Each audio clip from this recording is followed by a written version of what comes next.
Ginawa ito ng tunay na salarin para lituhin tayo. Pinalabas niyang si Kani ang bumaril at sumunog sa katawan ni Kamita. Pinalabas din niyang nagpanggap na patay si Kani at nagpaputok siya ng ilang beses para paglaruan tayo.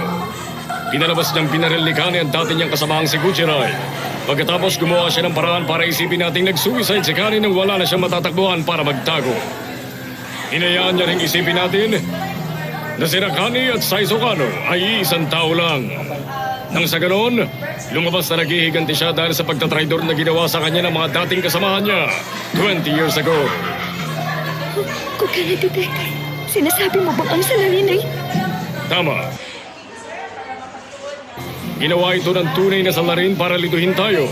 Pinalabas niyang si Kani ang bumaril at sumunog sa katawan ni Kamita. Pinalabas din niyang nagpanggap na patay si Kani at nagpaputok siya ng ilang beses para paglaruan tayo. Pinalabas niyang binaril ni Kani ang dati niyang kasamahang si Guchirai. Pagkatapos gumawa siya ng paraan para isipin nating nag-suicide si Kani nang wala na siyang matatakbuhan para magtago. Hinayaan niya ring isipin natin na si Rakani at Saizo Kano ay isang tao lang.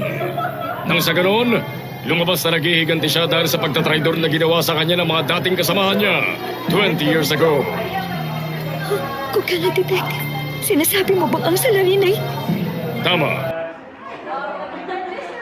Ginawa ito ng tunay na salarin para lituhin tayo.